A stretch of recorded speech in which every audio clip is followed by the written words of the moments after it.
by my co-host here, Jonas Clark of Project Spurs. Jonas, this was a great win for the San Antonio Spurs. They keep their playoff hopes alive by defeating Houston Rockets. Jonas, I don't know what to say, dude. I kind of was on the fence about this game, and then we found out about, was it 2 hours before tip-off, that Derek White was going to, in fact, be available for this game. So then I got excited again.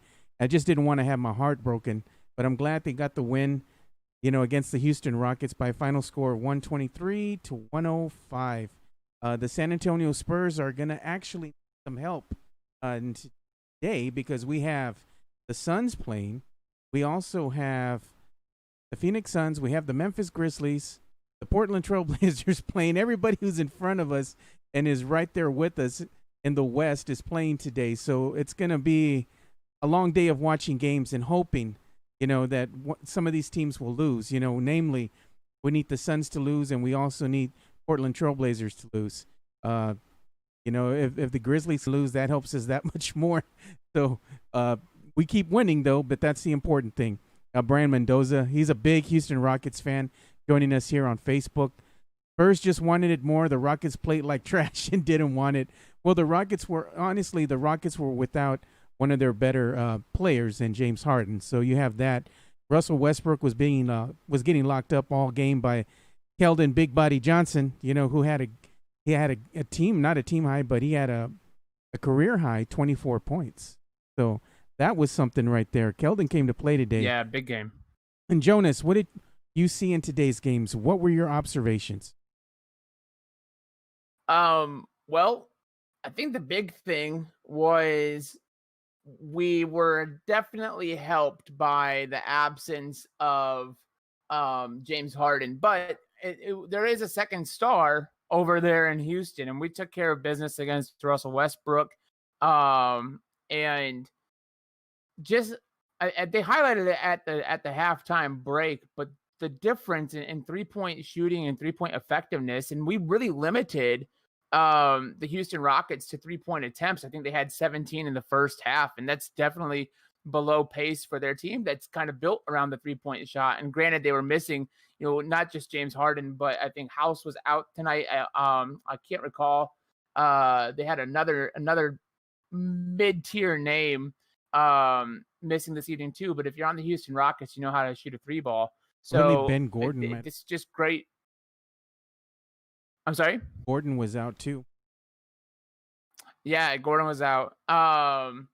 And so when you just look at kind of how we won the game like we were supposed to, 4 quarters. I think it was just the last game or maybe the game before where I asked, where you say you give the Spurs $1 and you're gonna get shortchanged because we haven't been able to do that third. And, I even put out on Twitter that I was kind of cautious going into that, coming out of halftime, and had a bad feeling about the third quarter again. But we won the third quarter battle tonight. They won 3 out of the 4 quarters on the scoreboard. The only one we didn't take was the fourth quarter.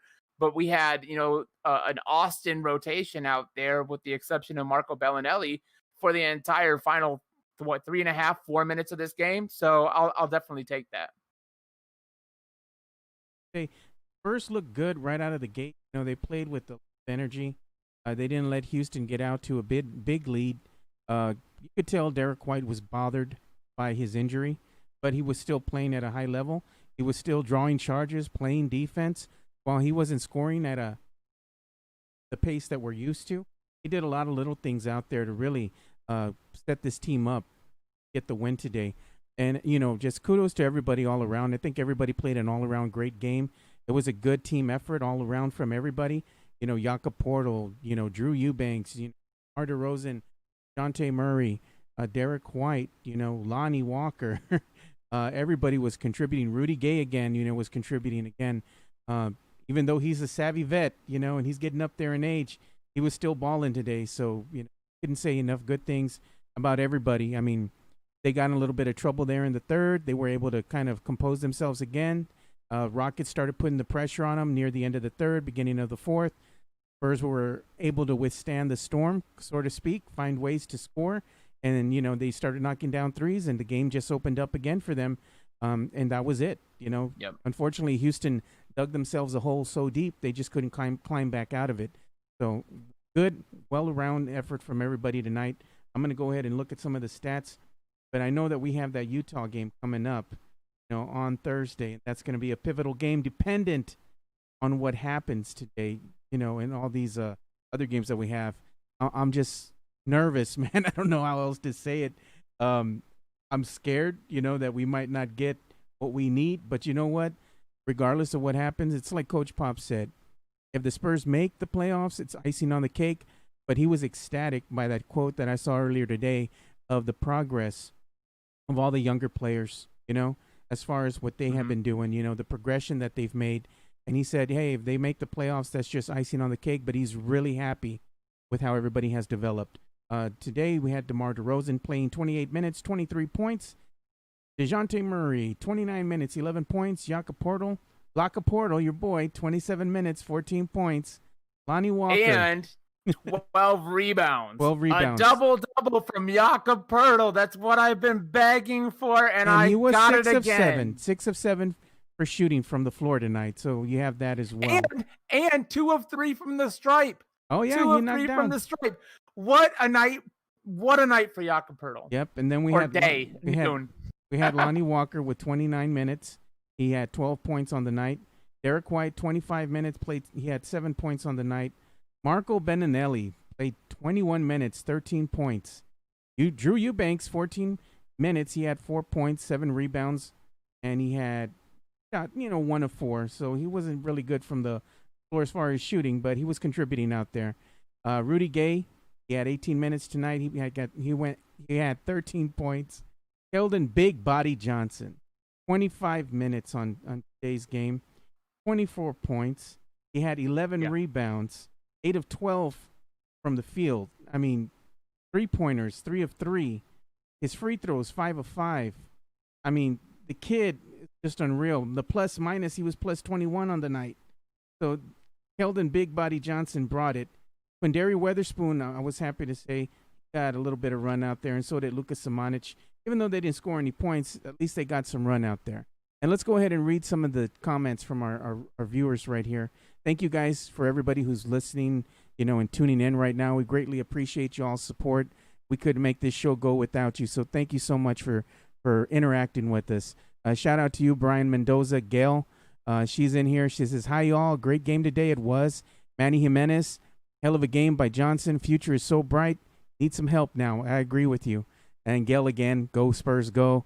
Rich Boy, 217, go Spurs, go. Tim Rodriguez joining us from YouTube. Wow, Joe, we are still in it. We have to have the Blazers and Suns loose now. I know, that's what scares me, man. I'm still nervous about that. Karen Blanco, she's joining us from YouTube. Hey, Joe, are we sure this is good Spurs or ass Rockets? No, this was good Spurs. Cesar Guzman giving us the little thumbs, the fingers up, the basketball, go Spurs, go. And emojis. Sergio Lozano said, now we watch and see if we can get lucky. True that, man. He's joining us from Facebook. Zervin Pena, you think Kelvin Johnson will take the starting spot from Forbes, or will he stay a spark off the bench? That's going to be tough going into next season. That's something that the coaching staff's going to have to, I guess, determine. And they're going to have to see what the players look like, not only in the summer league, if they even have that, but also in, when everything resumes back to normal again and they have their training camp. And we have to figure if Bryn Forbes is even going to be on this roster next year. That he is a free agent. Factor. Big factor. But it goes to the Spurs have really stuck with this lineup, and even with Derek coming back off of that knee contusion, which again was just a bruise, and we hoped that it wasn't going to be anything much more than that. But this starting lineup right now is strong. They're in very and of efficient. Itself. Yeah. So for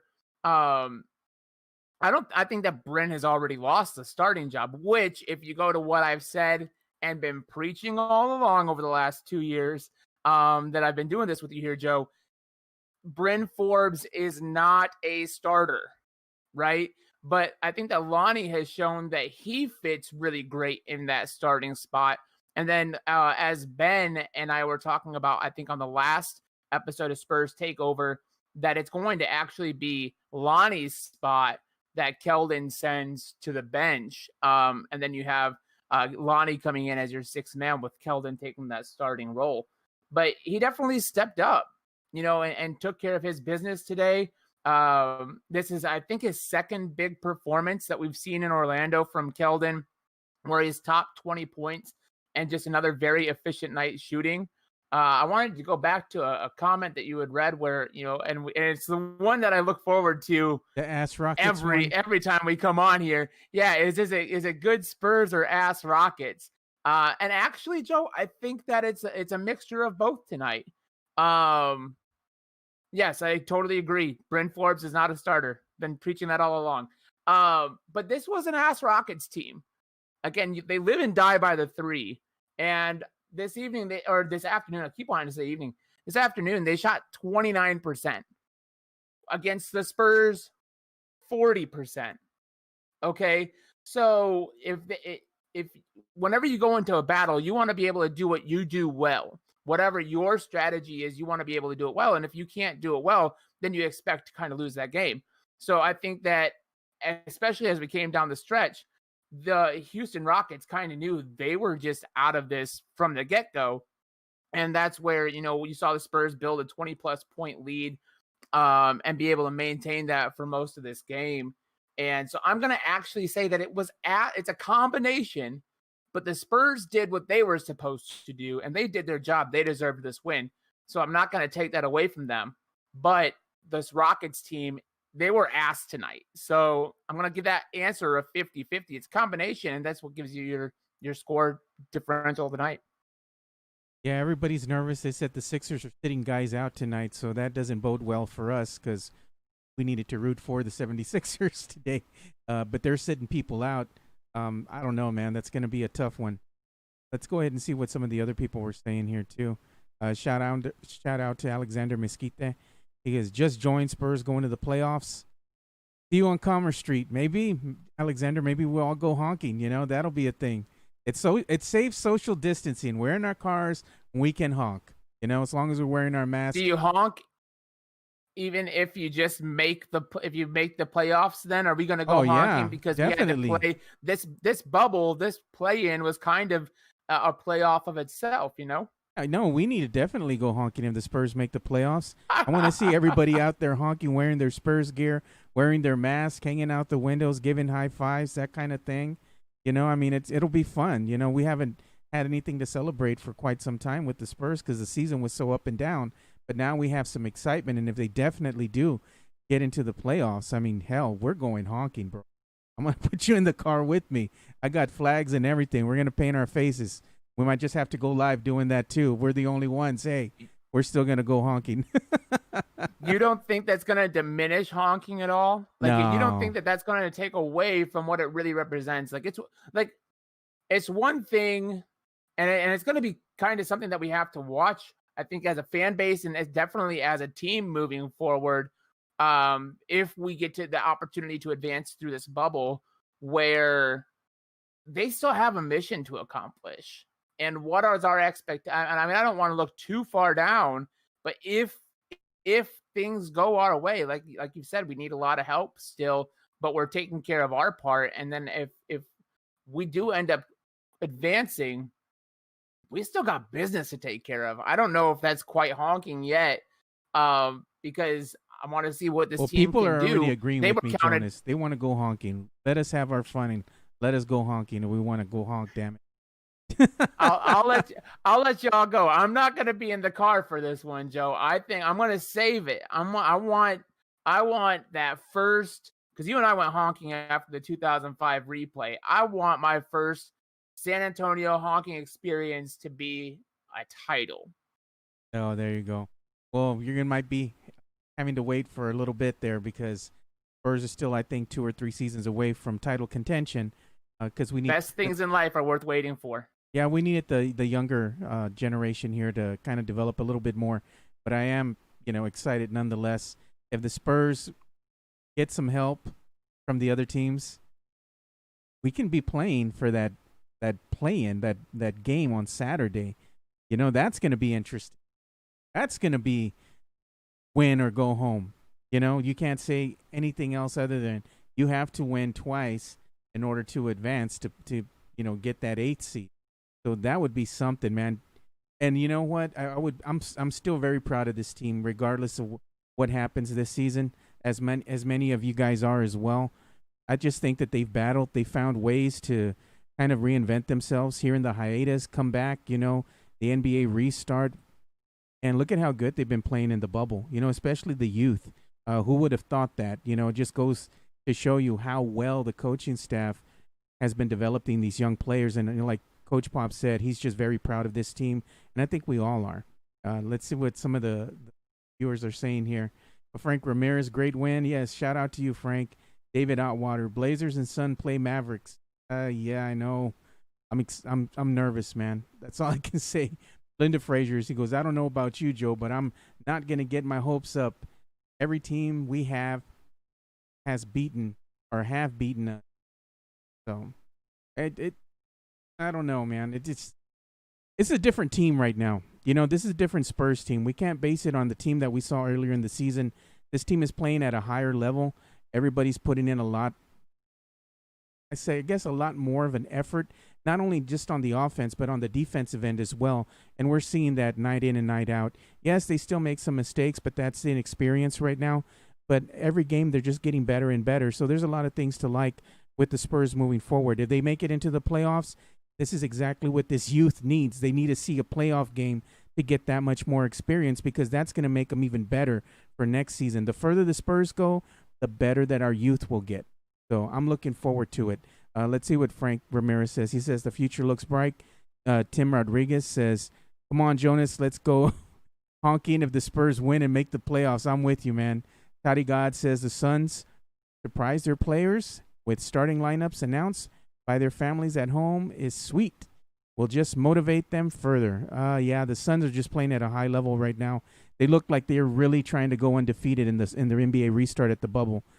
Jason Salinas, looks like we found Forbes' replacement. I agree. Keldon Johnson is a big upgrade when you compare him to Bryn Forbes, because he can play both ends of the ball well. He can both play defense and he can play offense.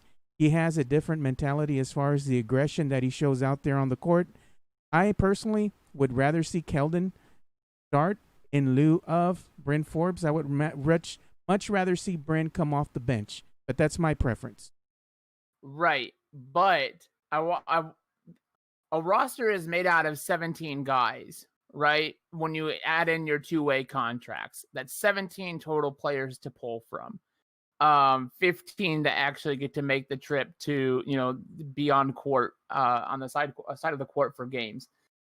Bryn Forbes does not have to go. Yes, Keldon is better than Bryn Forbes. He went to a better program in college than Bryn Forbes. He was recruited better than Bryn Forbes, and he's a better player than Bryn Forbes. But Bryn Forbes has a sharpshooter specialty, and that's all he is. Does he deserve to start over Keldon Johnson? No. But if we're seeing anything coming out right now in this Orlando bubble that we didn't have during the season, it's that the Austin Spurs process works. I've said it, in my Project Spurs articles. I've said it here with you, Joe, and I've said it so many other places, especially on Twitter. We have a viewer right now, Alicia Cunningham. She says, Keldon is a beast. I love him. And she also says, Bryn cannot start again for the Spurs. Right, and I've already said Bryn is not a starter. Yeah. So I've said that time and time, even when we complain about him as a starter. I say because he's not a starter. But we've needed to have this time, and I had some conversations with people on Twitter earlier too about our contract situation. Good or bad, because you know how they frustrate you, and where we've got money going. But we've had to have this process, y'all, to develop these kids, and we've had to have people on that roster in the meantime to be able to go out there and be eligible to compete night in and night out. Whether we're actually competing or not, I'll leave that to the fans to think, if we were actually in every game or not. But it's been a process. And so you would expect that as this team comes together, you find the replacements that are better on the starting rotation and even in the second rotation than what you currently have. If you're not looking to always get better, then what are you doing as a team? And so the Spurs have been developing these guys. Keldon, I don't think that Keldon would be as advanced to the point that he is if he didn't get the highlight of attention that he got in Austin and learning the system there while also having the opportunity to practice with the Spurs. Pop has known all along. He's been there for every step of Keldon's development because they do practice together in San Antonio, especially being one of those guys who's on the roster. He just is spending time in Austin. He's not an Austin Spur. He just spends time in the G League. And so they've known what they've had all along, and this is the process we've been building for. If this season would not have gotten cut short, what we're seeing in the bubble, we would have seen in April. We would have seen in late March, and we started to see it early in mid-March when Keldon started to make the road trips with the team at the end of the rodeo road trip. And so this has been a long time coming, but it's been a part of the Spurs process and the approach this whole time. And Keldon looks better than Lonnie because Keldon was a better prospect than Lonnie. Keldon is a better player than Lonnie, which is why Ben and I talked last week on the last show that Keldon will eventually take Lonnie's spot, and Lonnie has already taken Bryn's spot. And that's how we're improving this roster and the pieces. And I'll take this opportunity to push my article again on Project Spurs. Look up my name, Jonas Clark, and I have a new piece out there. It came out about a week and a half ago now about how the puzzle is coming together for the Spurs and how Austin was the key to how that puzzle comes together. So check it out because the puzzle pieces are coming together and we're seeing it before our eyes. And we got to see that last puzzle piece today take the court in the final closing minutes with Luka Šimanić. He's a rough prospect. He's still very raw, but he is developing, and we're gonna see the fruits of his development here in 2022. Don't expect a whole lot in 2021 yet. Minus some of these comments here from players. They say, why does Keldon look way more ready than? I'm just saying, Keldon is a Kentucky product, and they have a great college basketball system. Players that come from Kentucky look and ready, and then when they go and they get the development with Keldon, G League or even in the summer league, that just gets them that much more adept to playing in the NBA. But you can't say enough great things about what Kentucky does out there with their basketball program. Kudos to all the coaching staff out there, for all the great work they do with all these young players. Because every time you see somebody that's being drafted coming out of Kentucky, you're like, this kid might just have something there. They have the skill set or the tools to work with. So they're not so far behind the curve. But let me go ahead and read some of the other stats that we had from today's game. Comparing Houston and San Antonio. Field goal percentage, Spurs shot 49.5%, Houston 40.4%. The Spurs out-rebounded the Rockets, 59.9 rebounds on the game. Rockets only had 37.4. Turnovers, Spurs had 22, Rockets had 18. As far as the fouls go, San Antonio had 20 compared to the Rockets' 19. 3-point field goal percentage for the night. For this game, 40.6 is what San Antonio was shooting from beyond the arc. They shot 13 of 32. The Rockets, not so good tonight. They were 14 of 48 for 29.2% from beyond the arc. Free throw shooting percentage, Spurs 90% on the game. The Rockets were 90.5%. We had 28 assists. This is the big stat here. 28 assists compared to the Rockets' 18. That means that we played great overall team basketball, sharing the ball. We saw a lot of ball movement today, too, which was amazing to see. Steals, we had 10 compared to the Rockets' 14. Blocks, you can attribute that to your boy Blocka Portal. 5 compared to the Rockets' 3. Points in the paint, San Antonio had 48. Rockets had 42. Fast break points, San Antonio 14. Rockets 12. Bench points, bench came up big for us again. Bench had 56 points on the night. The Rockets 43. Largest lead for San Antonio, 29. Largest lead for the Rockets, 5. overall, you look at it and you just say it was a great win for the San Antonio Spurs, regardless of who the Rockets had out there on the court or not. Because I'm guessing that if the shoe was on the other foot, it wouldn't have mattered who we had out there on the court if the Rockets had decimated the Spurs team, regardless of who was injured or not. So you just got to do the best with what you got. Injuries are part of the game, and Derek White, he was a warrior, man. He came to play even though he was injured. So he knows that he needed to be there for his team. So I commend him for that. That's a great team player right there. Great teammate to have in your corner. Let's see what else some of these listeners are saying. Javier Castellan, he says, "Hey Joe, did you see the Knicks fans wanting Derek White? They must be out of their mind. We're not sending him to that ass team." I agree. We're not going to send Derek White. Untouchable. Yeah, he's untouchable. We ain't sending them no Derek White. Zervin Pena says they're too small on defense. While they might be small on defense, they are fast and they played great team defense tonight. And if they continue to do that, they can pretty much match up well with anybody, especially when they get back in transition defense. However, points in the paint, that's going to be their Achilles heel because unfortunately, we don't have a lot of bigs to throw at teams, and teams with big, athletic big men give us fits at times. Case in point, coming up against the Utah Jazz on Thursday with one Rudy Gobert. Yeah. So that length might bother us. It's going to be interesting to see how both Jakob Poeltl and Drew Banks respond to the challenge in front of them. They need to stay out of foul trouble because we need both of them. We can't have them getting into foul trouble early and then Rudy Gobert's going off for something insane like 30 points, in the paint, getting everything he wants. He has to be challenged, but we have to play smart. So we're going to go ahead and start bringing this show to an end because we want to watch the other games just like you guys. We want to see if they're going to, help the Spurs. Are the Spurs going to be able to capitalize on this win and hopefully get some help from the other teams in front of us? I don't know, but I'm going to light my prayer candles up and say a little prayer, and hopefully everything goes good for the San Antonio Spurs. But Jonas, before we go ahead and bring this show to an end, you have anything you want to add here in closing, sir? Yeah, this was a great night, and Joe, as far as the stats go, this was a team effort on the blocking side tonight. My guy Jakob Poeltl only had one. G League support there coming from Luka and Chimezi. I think, Eubanks even pulled one, popped one up there too.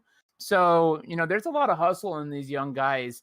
And I want to take a hot second as well to defend Luka Šimanić. Oh. If you guys know, the Austin Spurs is really kind of my focus, and it's been something that I've really enjoyed here in Orlando, getting to see a lot of these guys have a lot of run. And I did see a comment pop through that Luka needs a Red Bull. And one of the things that you're going to notice with Luka Šimanić, because he's so raw, and it speaks to the complexity of the Spurs system and what we ask of from our bigs. And we already can kind of see, if you go to the whole advanced stat side and everything, the huge impact that Jakob Poeltl has on this offense, whether he's producing or not. And so Luka Šimanić coming over at just 19 years old, he just turned 20 this year, y'all. He's still developing himself in terms of, how he fits within the Spurs system. So when he looks slow, I attribute that. I haven't talked to the guy, anything like that, but I attribute that to he's trying to make sure that he knows where he's at and where he's supposed to be. So he's still thinking about it. And if you think back to when you first learned how to drive a car, and you had, and it wasn't second nature to turn the turn signal, and it wasn't second nature to roll down the window at the same time and have a conversation and change the dial on the radio. Every little thing, even just, you kind of drove with two hands and you tried to just make sure you were driving down the middle of the lane, and make all the small adjustments as it was happening. And so you weren't necessarily aware to everything else around you. That's why you don't learn how to drive on the actual road. You first start off in a parking lot and then driver's ed, and then you go to, the smaller neighborhoods where the speed limit's only 25. And so you can learn how to process what you're going through at a pace that's less detrimental to everybody else around you. And so that's the same thing for Luka Šimanić. He is right now, he's still in the parking lot, guys. He's He's still learning how to process at the entire Spurs system at this point. So yes, he looks lost because he is lost at times, and we know the NBA moves fast. Like they see passes and they see moves and stuff like that that you're just like, wow, how did they think of that? Because for them it's second nature, but for Luka it hasn't become second nature yet because it hasn't become instincts.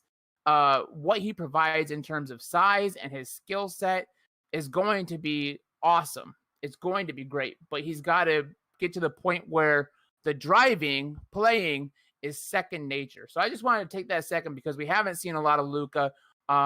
We've seen a lot of cries on Twitter.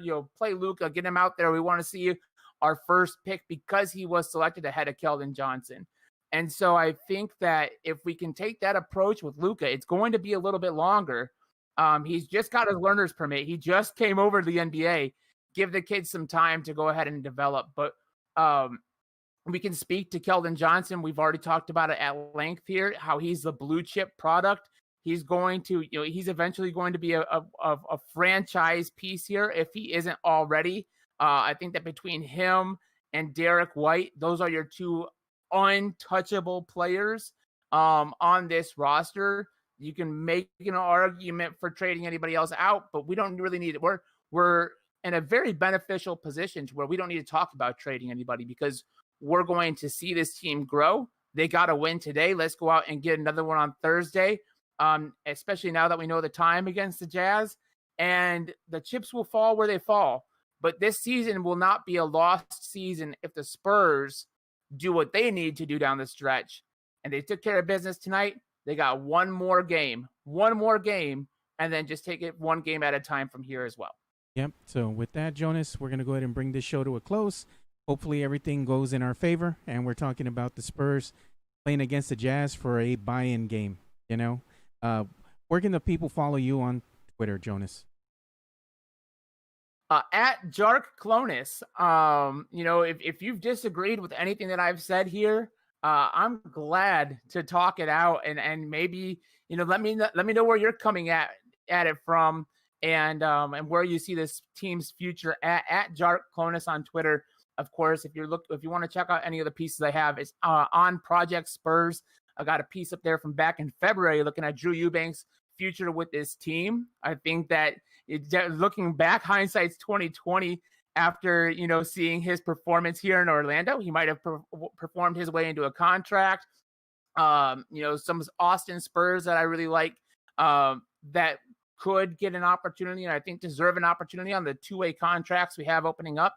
I got 3 guys that I listed on Project Spurs article that I think is going to are really going to help this team in the long run as we continue to develop our youth and to continue to develop this team. We've got 3 guys I listed that I think can really help out this team moving forward. So check that out as well on Project Spurs. And I'll have a new article coming out at the end of this week or early next week, looking at some G League performances around the NBA. And you can also follow me at Two Shots Podcast. And I'm on Facebook, Twitter, Instagram, YouTube, just about everywhere. Just look us up. Two Shots Podcast, TWOSHOTS Podcast. And I always like talking sports and Spurs basketball with you guys. And also make sure you go and check out the great website that is projectspurs.com. Project Spurs is our partner. We do the Spurs Takeover in partnership with Project Spurs, and they have a great team of journalists that cover the San Antonio Spurs and other sporting venues out there. So make sure you go ahead and take a look at projectspurs.com and also give them a follow on Twitter at Project Spurs. So for Jonas Clark, I'm Joe Garcia. Thank you all for watching another episode of the Spurs Takeover.